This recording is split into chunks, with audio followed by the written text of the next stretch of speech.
Glencoe is known as the Valley of Weeping. If you're watching this, then you probably already heard about the massacre of Glencoe. But have you ever asked what happened to the people involved after the massacre? Revenge, success, remorse, karma? What happened to the man on whose behalf that massacre was carried out? King William. If you're interested in the people, places and events in Scottish history, then click the subscribe button at the bottom right of the screen. Give me some feedback in the comment section, and if you enjoy the video, a thumbs up and a share with people like you. In the meantime, let me tell you a story. The Dutchman, William II, became King of Scots without coming to Scotland. Ever. He was just too busy.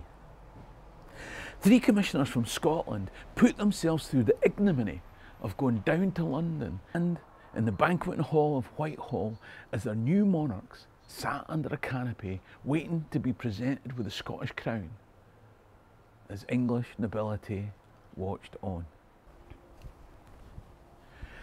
The Earl of Argyll, whose regiment of foot would later perpetrate this massacre, administered the coronation oath. That was a piece of theatre that anticipated events to come.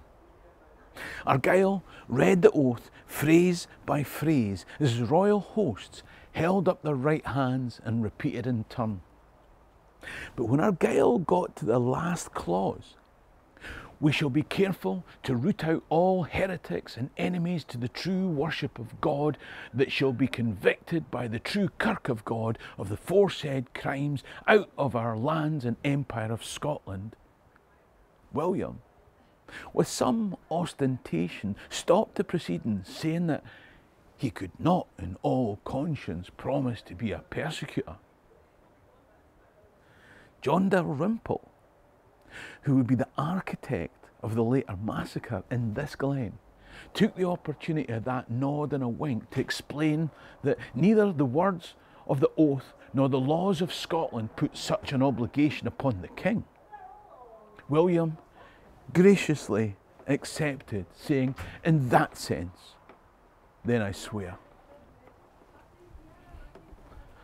How could William have known that just less than 2 years hence, the 3 of them would be at the centre of the most notorious example of just such a persecution? One of the big advantages to him of becoming William III of England was that the Dutch would no longer have to fight the English, once he'd crushed all the resistance. More importantly, it would give him extra troops for the Dutch to fight the French. What I'm saying is that a few hundred Highlanders from Glencoe weren't going to add significantly to the already heavy death toll. Comme ci, comme ça. What he really needed was more troops to go and fight the French. What he didn't need was to have them tied up in Highland Scotland dealing with a war that had fizzled out. Now that he'd defeated James in Ireland and signed the Treaty of Limerick, had no chance of reignite, no matter how much the French provided support. The point is, I need those troops. I've signed the orders, now just get it sorted. That's my artist rendition. William signed the order for the action on the 16th of January. The massacre was carried out 4 weeks later. When the massacre happened, the clans in the area who hadn't yet submitted realised that they had to toe the line. Submissions came in, offers of service in Flanders even. But the MacDonalds of Glencoe had already submitted before the massacre. It would take the Stuarts of Appin 2 years and a spell in the toll booth in Edinburgh before he finally signed. What the Glencoe chief would have given for 2 years delay and a short spell in the toll booth. From William's point of view, the massacre was about bringing the Highlands to heel, and the Argylls having done their killing for William here in Glencoe, could be sent off to die for him on the continent. The events here might have gone almost unnoticed, but for the fact that in April there was a report in the Paris Gazette. Folks in London took notice then. So did the politicians in the Scottish Parliament. They might not care what was going on in the Highlands, but they read the Paris papers. Clamour from Jacobite propaganda and self-interested politicians meant that eventually William bowed to public pressure and authorised an inquiry, which would of course exonerate him, if it was ever completed. The job was given to a guy who was so lethargic that very little happened. And then he died. Of course, they would eventually get round to an inquiry that pointed the finger down at Campbell of Glenlyon, the marionette, but not up to the puppet masters. One historian has pointed out that the culprits, one became a colonel, another a knight, a third a peer, and a fourth an earl. Harsh punishment indeed. So, as we think of gifts given, Christmas is coming. So here's an idea for a Christmas gift for the one in your life who loves a Scotland history tour. Now, as you probably know, I'll be touring my live stand-up show, Scotland Made the World in 2025. Now, at the time of upload, tickets are already on sale for shows in Glasgow, Edinburgh, Perth, Western Australia, Melbourne, Hobart, Tasmania, Brisbane, Sydney. By the time that you're watching, ticket links may be up for Canberra, Auckland, Wellington, Christchurch, Dunedin, and dates back home in Scotland. You can find out by clicking top right or in the description below to find my ticket page on www.brucefumi.co.uk. Get a Christmas gift that will bring Scotland and laughter to the one you love. William could now concentrate on what was more important to him and what created much more popular dissatisfaction down south: war with France. William continually failed to pay his bills, and constant debt and his need to fund the war with France was the reason that the Bank of England was set up by a Scotsman. What's more, I'm told that in England, the economic consequences of the war were a loss of maritime trade, inflation, huge government debt, increased taxation, a currency crisis, and hunger in the 1690s.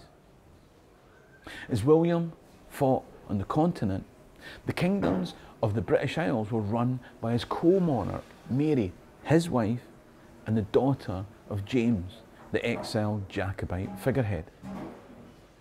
When Mary died of smallpox, William became even more unpopular. In 1696, a plot was uncovered when English Jacobites planned to kill William and reinstall James. It's incredible what a failed assassination plot will do for your popularity. The king is saved! Hurrah! They might have sung God Save the King, but that English nationalist ditty didn't come to the fore until a later Jacobite rising against George II. Now, I say English Jacobites. The ringleader of this attempt was a Geordie guy called John Fenwick. They chopped his head off in 1697 and his assets were confiscated, including his horse called Sorrel. It must have been a horse fit for a king, because William decided to keep it himself. Job done. But by the end of the 1690s, William had given Scots a reason to hate him, Jacobite or no. You see, 3 years after the Glencoe massacre, after a lot of pressure, William had been forced in a second commission of investigation in 1695. Now, the commissioners were chosen to ensure that no blame would be placed at the hands of the king. But William must have known in his heart that his exoneration only papered over the cracks of his complicity in this affair and his dismissive mistreatment of Scotland in general. And Scotland was a useful recruiting ground. Maybe it was his conscience that summer that made William more tolerant than usual with the Scottish Parliament.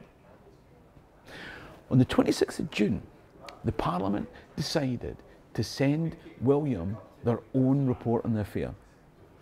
The other thing they did that day was to pass an act that William had greenlit to establish the Company of Scotland trading to Africa and the Indies. A project that was the brainchild of the very Scotsman who'd come up with the Bank of England as a solution to William's financial problems the year before. A project that would allow a group of Scottish traders a monopoly of trade between Scotland and the New Worlds. But by the end of the year, William had put aside the parliamentary report, declared everyone involved in the Glencoe affair innocent, and said that was an end of it. A few months later, William bowed to a different set of pressures from the East India Company, who had no intention of allowing jock upstarts to muscle in their business. William and his English Parliament were persuaded to pass laws threatening English investors against putting money into what became known as the Darien Scheme. And English colonies were forbidden from trading with the company. This was just one of several factors that led to the failure of the Scottish enterprise in the Isthmus of Panama. And the disaster that followed that enterprise would be one of the factors that led to union with England. A union that was pushed through the Scottish Parliament by William's right-hand man, John Dalrymple. The man who'd assured William that no persecution of peoples would be necessary, and then had gone on to conceive the Glencoe massacre. But that union wouldn't happen until after William's death. You see, on the 20th of February 1702, William was out riding on the horse that he'd confiscated from that now executed Geordie Jacobite John Fenwick. And as he kicked it on to a gallop, the horse stumbled on a molehill. King Billy pulled in the reins, the horse lurched and twisted and fell, and William followed. He landed on his right shoulder and broke his collarbone. Now, in his younger day, he might have made a speedy recovery. But having been set, the fracture came out of place in the carriage ride home. A week later, the fracture hadn't healed. A few days after that, he sat exhausted at an open window and caught pneumonia. Just over 2 weeks after that, when the Jacobite horse had pretended to lose its footing on a molehill, William II was dead, having died at the hoofs of a Jacobite horse. And moles being black and velvety, Jacobites of the time would raise a toast to the little gentleman in the black velvet waistcoat. The Jacobites might have seen it as karma, but I doubt the significance of the massacre here at the start of his reign and the stumble of a Jacobite horse at the end would have even occurred to William. The death warrant that he signed for the Glencoe MacDonalds was just one of many orders that led men, women and children to their end. Glencoe looms large in the Scottish psyche, but for him, I suspect it was a trifle. I've made a series of stories to help you understand what happened to each different party after Glencoe. For a different perspective, there's a video coming up on screen now. You should definitely watch it. Support the channel by clicking top right to become a Patreon member, or buy me a coffee or a beer in the description below. In the meantime, ha' me an dóchas cin be lá life. Sieri an drast.